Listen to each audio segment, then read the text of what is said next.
Hello and welcome to One Decision. I'm Kate McCann, a political editor based here in the UK. Today marks my debut on One Decision, and I'm thrilled to announce that I'll be joining the podcast team of Christina Ruffini, Sir Richard Dearlove and Secretary Leon Panetta.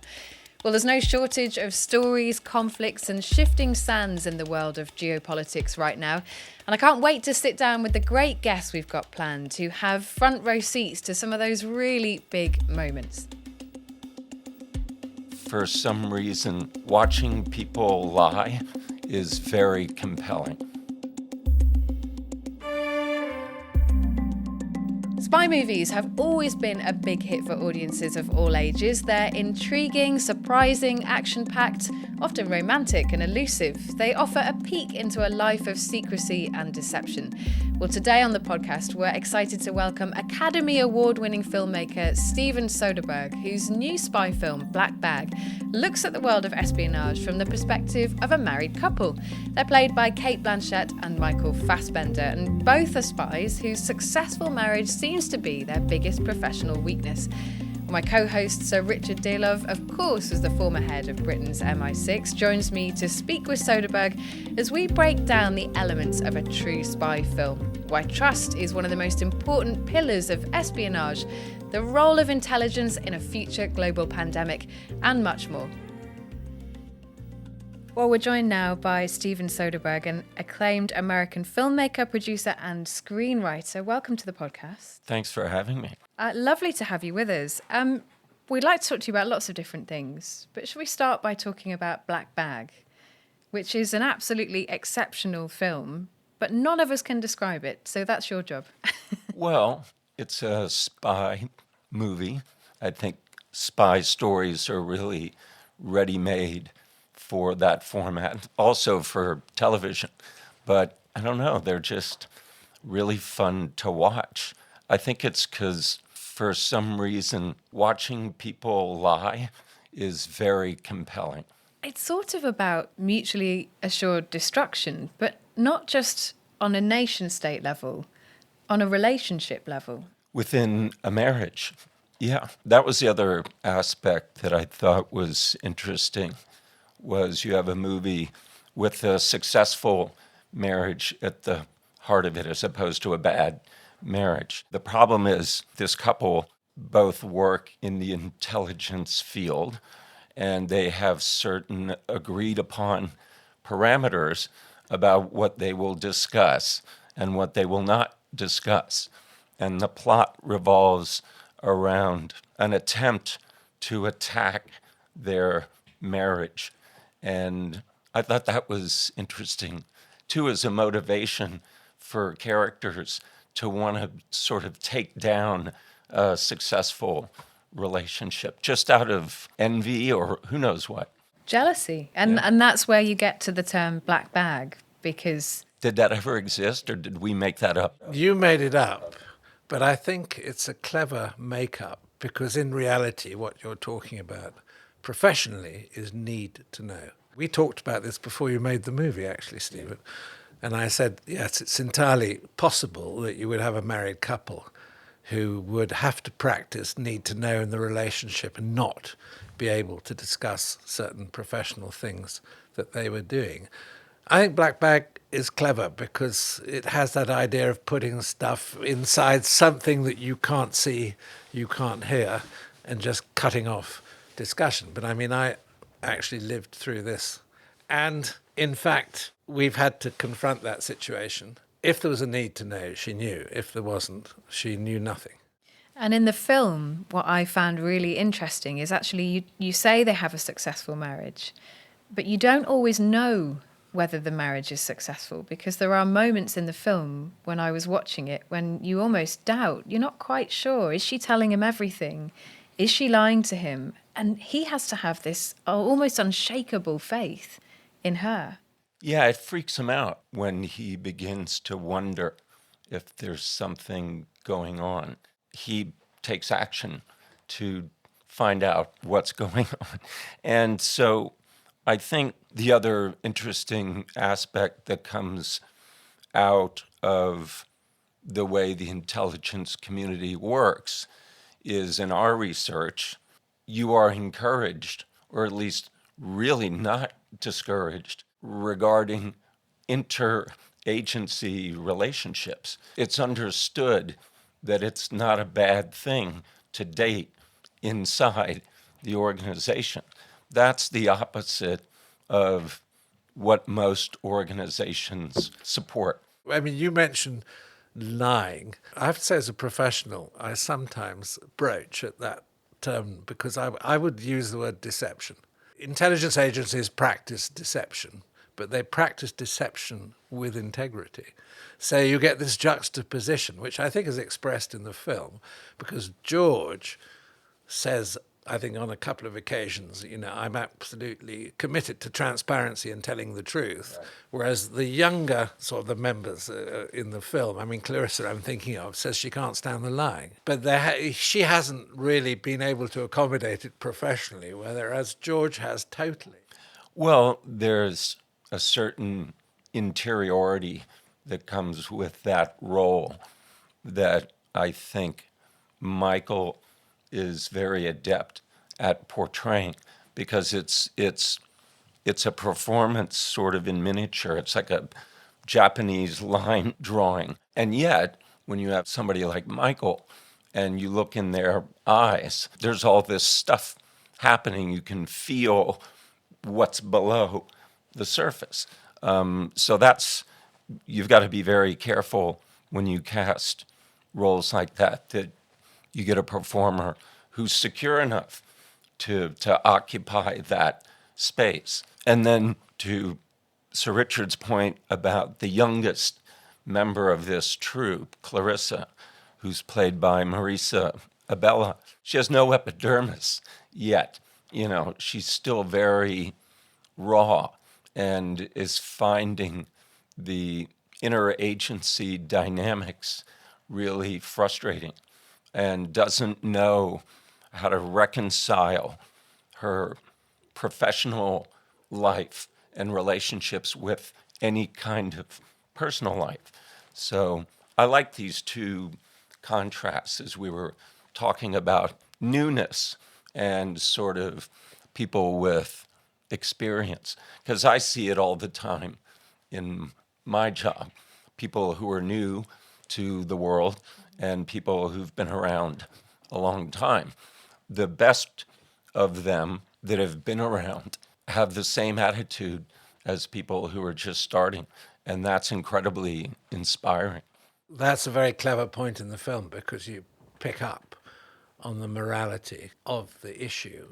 And in my professional world, you really had to examine individuals to try to establish in your own mind or professionally whether they had come to terms with the morality of the job. Well, you must have seen people who weren't able to reconcile these two worlds. Oh, absolutely. Right. But the lifers like myself, I think, come to terms with that pretty early on. And in a way, you have to be convinced that you're on the side of the gods. Can I ask you about that? Because one of the things about this film is that the lead characters can come across as quite cold. We use the word contained, but they could be very cold. Do you ever worry about that for yourself? Do you ever worry that it took a certain type of you or a certain version of you to be able to be successful in that job? I have reflected on it a lot, and I can be pretty cold and detached. Do you think that's what it takes to do that job? I think to do the job for the period of time and in the many different circumstances I did it, yes, I think you've got to not suffer from stress, not be emotional. Exactly. I mean, I think that's a function of the job, is to be able to think clearly at all times. That does require a certain amount of detachment. You can't respond with your amygdala to every situation that arises. You've got to go to your prefrontal cortex and count to 10 and game it out. So I think people who aren't inclined in their personality to think that way would have real trouble and aren't great candidates for this kind of work. And people that do function that way might be drawn to it and be really good at it. And the other thing, is there a referential reference there to George Smiley as well? Is that why you called him George? Because in a way you could argue that the Smiley character in Le Carre books has a similar quality. And I was struck at various points in the film where I felt that you were referring back to other spy movies. I mean, like when George is cooking right at the beginning, that reminded me of The Ipcress File. Absolutely. With Michael Caine. And I thought that was so... I loved that because you kept picking up on things that resonated with anybody who's watched any spy movies. Yeah, I mean, it felt appropriate within the style of the movie to acknowledge in some way whose shoulders you're standing on and who you like. I think the George name had two sources. One would be George Smiley, and the other would be George of George and Martha from Who's Afraid of Virginia Woolf, which was a piece that David Koepp and I talked about, specifically the dinner scene that takes place early in the film, which kind of, pun intended, sets the table for the whole story, is a very obvious child of all of Who's Afraid of Virginia Woolf. You know, a night of people who are not sober really starting to go after each other. And David Koepp is the screenwriter. That particular scene that you're talking about, the dinner party scene, there are two of them in this film. They are exceptional. They are also really the two central moments. How difficult was it to make those as good as they are? I wasn't attached to this when David was writing it, so he would tell me what he was doing. And one day, while we were working on another project together, he said, "Oh, I wrote a 12-page dinner scene yesterday." And I said, "Well, God help whoever has to direct that. Come to read it, and there's two of them. And they really are the action sequences of the film." My challenge was to come up with sort of visual strategies of how to keep those sequences interesting to watch. But directorially, it gets worse in the sense that there's 6 people and they don't even move. I don't even have the luxury of somebody getting up from the table. But the other thing which is gripping in the first meal is the confession game that is played around the table. Who thought up this trick? Because it is a wonderful trick to stimulate, let's say, aggressive conversation, and they lose their inhibitions as they go around the table. Yeah, that was David Koepp's idea. I never asked him if that was something that he was a witness to or somebody proposed this as a game. So the challenge is to make a New Year's resolution for the person sitting to your right. So this is an opportunity to say something about them that by definition is probably not positive, that they should discontinue. And so it's a pretty diabolical challenge. I'm a fisherman, so I was quite intrigued by the fishing scenes in the film. Yeah, so tell me about fishing. Is it as contemplative as we make it seem in the movie? It's totally contemplative. I am passionate about fishing, and now only fly fishing, which is extremely esoteric, very difficult. You seldom catch fish, and it is all about what's going on whilst you're trying to do it. Right. So it is totally contemplative, and it's really wonderful. It's the most relaxing and obsessive activity that you can do at one and the same time. Perfect for a spy. Well, I think traditionally, it's a bit of a cliche, a lot of spy masters. I was not a spy. I was a spy master. Oh, absolutely. Pierce Brosnan is in this film. Yes. And it made me laugh to see him in this role because it almost feels like it's what James Bond went on to do when he grew up. I mean, he's a great get. He's fantastic in this role. He was. And I was hoping he would relish the opportunity of being the guy who sends people out to do things. You had to have somebody who could rattle Michael Fassbender. And I also, the only direction I gave to Pierce was you never sit down. You make other people sit down. You're always moving. You're the nodal point at all times. And I think he really enjoyed pacing around the room, especially when he got behind them to sort of talk into the backs of their heads.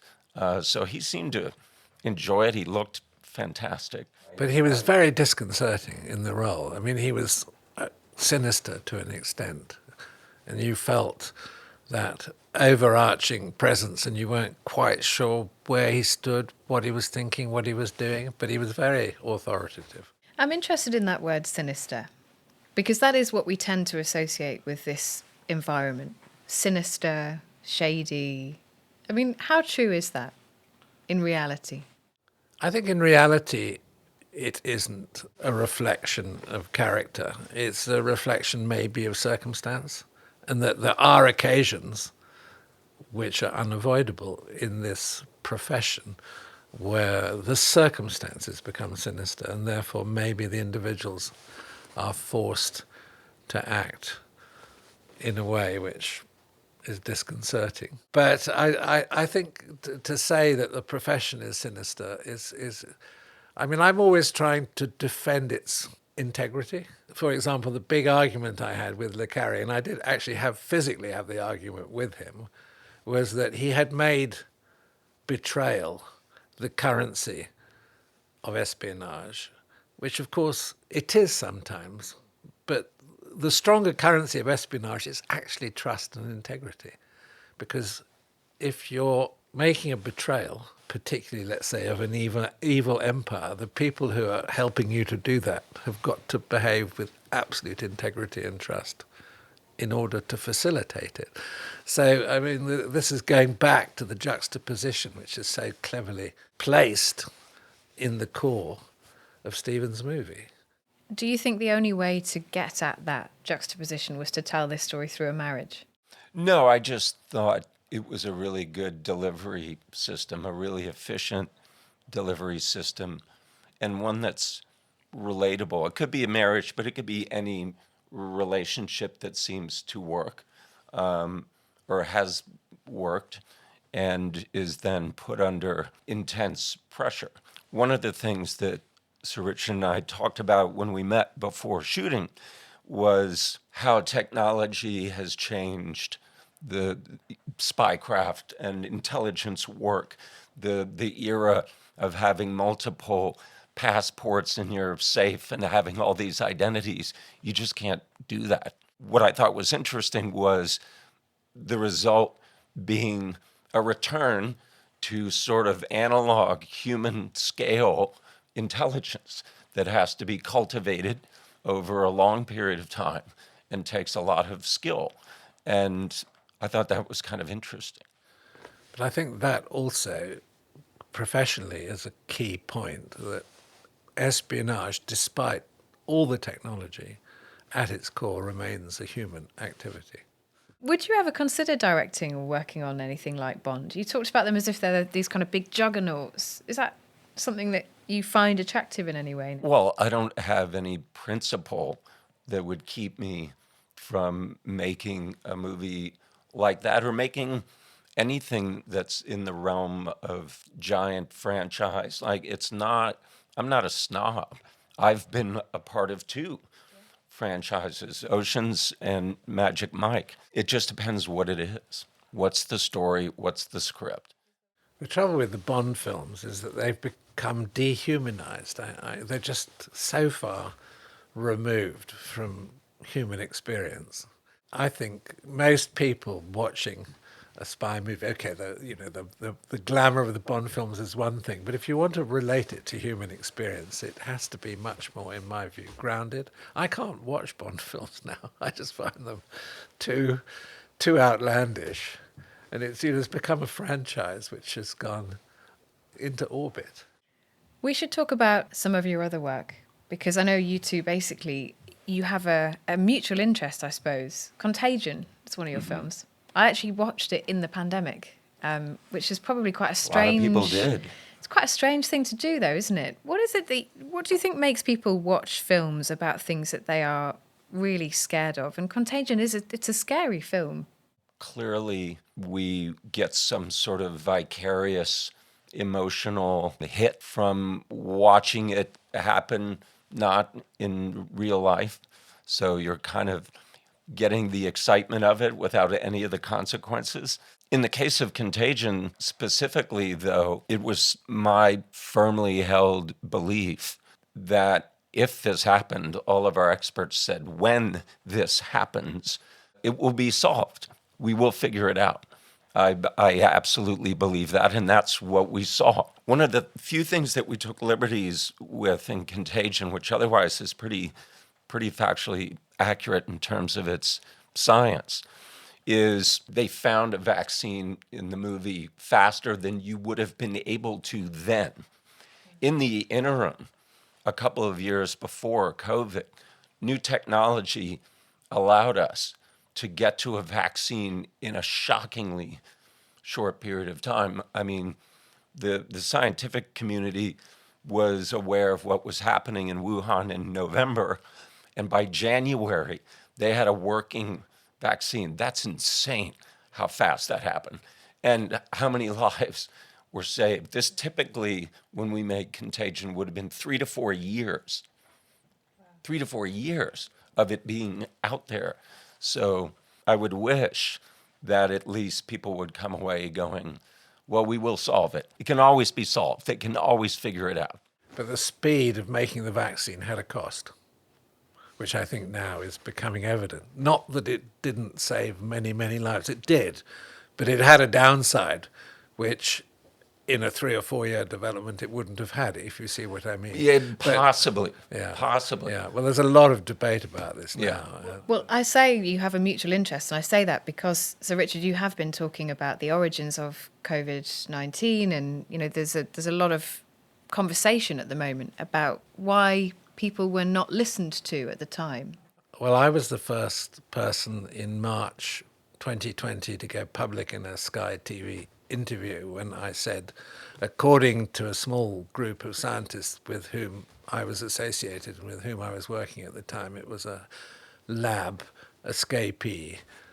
We weren't saying it was a deliberate release. We were saying it was the result of gain-of-function experiments in the one of the 2 Wuhan labs. And at that time, those of us who were convinced that we were right on this issue were rubbished by the whole scientific community, Fauci in the United States, by the government scientists here in the UK. Now, I mean, the story has sort of completely broken, and it was given a lot of publicity 2 or 3 weeks ago, and I wrote an article then which got widely syndicated. And I think generally accepted that we were right. But the interesting thing is that the story is that our views were actively suppressed. So we couldn't get any of our scientific articles published.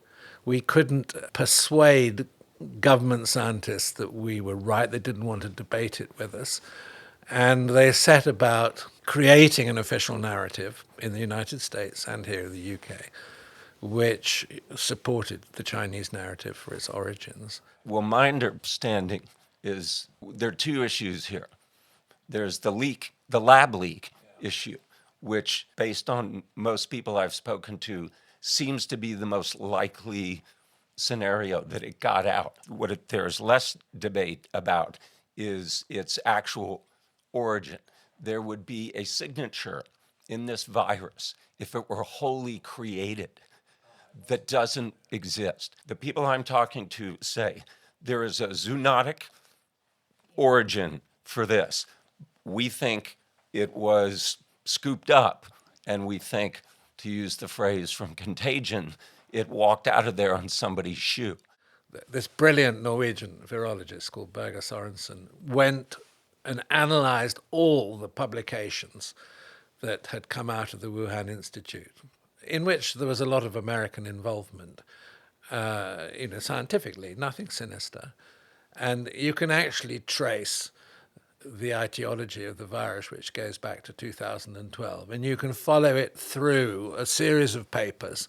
And it did start off as a zoonotic virus being worked on and enhanced. And the publications, it's there in broad daylight. Let's say we're able to prove and say at the time that it's true. What is then the effect of that? How does that affect your policy in terms of health and then politically? That is the fundamental question. And it does affect the science of the vaccines, which could have been also prepared at high speed and been safer than they were. And it also affects the social response in terms of things like lockdown. Because I think the government that got it right was the Swedish government, and they didn't suffer all the social debilitation which was consequential in the United States and in the UK because of the strictness of the lockdown, and in China too. I mean, basically what the Swedes had was a voluntary lockdown. So if you were vulnerable, or you were in a class of people that were vulnerable to the virus in terms of your personal level of health, you then isolated and were very strict. But they didn't close the schools, they didn't have a strict lockdown, and they came out of it in a much better place. So the science is relevant to the policy, absolutely clearly. Do you think now the defence and scientific and intelligence community in this country, and potentially America, but this country, I suppose, is the question for us, do you think that they are taking that threat seriously? Of a future pandemic, an engineered future pandemic, of it being a weapon? Oh, well, yes, I think it is now. I mean, given the experience of COVID, I think this is taken very seriously indeed. There's a real design flaw in the Bond villain plan to engineer a virus, which is the virus doesn't respect any boundary and will go everywhere, including back into your house. And so it's not, if you think about it for more than a few minutes, it should be, if you're the villain, I think you go, let's not do that. Let's do something else. I would go cyber. Stephen, I have to pick you up on something you said, which is the people I'm speaking to. By that, do I take that there could be a sequel to Contagion? We talk about it and have come up with some terrifying ideas. There would have to be, I think, a plot that doesn't feel predictable. And that's the trick when you're working on any story, is the ending needs to be both surprising and inevitable. The fun of it is figuring out how to do those two things. So it's surprising in the sense that you go, wow, I didn't see that coming. It's inevitable in the sense that you go, but I should have, because it was there. Like they threaded it through. You can't introduce an element in the climax that just appears. It's called Deus Ex Machina. You can't just have a spaceship land and like solve it. And you've never talked about spaceships for the whole 2 hours, and suddenly there's a spaceship. So finding that sort of balance between keeping it, fresh and not having people be ahead of it is really hard. I don't want to torture people. There are scenarios that you could come up with that I would categorize as irresponsible. But are you talking about the online world, conspiracies? Are you talking about, because that has grown out of COVID. I mean, that has become something in and of itself. Or are you talking about something that destroys humanity? I think about that whenever I'm about to unleash something to the public, whether that's a post or a movie or a TV show or an article. I think it's important to run through the potential consequences of what you're saying. And first of all, I would hope that whatever you're saying is true and that it's defensible and that you can lay out the logic of what you're saying. But secondly, I don't want to contribute to what I consider to be noise. I want to be signal. I don't want to be noise. And noise to me is just things that are insincere, if not downright cynical. Fascinating. Steven Soderbergh, thank you so much for joining us on the podcast. Thanks for having me. Well, that wraps up our episode this week for One Decision. A special thank you to Steven Soderbergh, whose new film Black Bag, starring Michael Fassbender and Cate Blanchett, is out now in movie theatres. And for more exclusive interviews with world leaders and policymakers, be sure to check out our website, onedecision.com. And of course, there are more videos on YouTube. I'm Kate McCann, and this is One Decision. Until next time.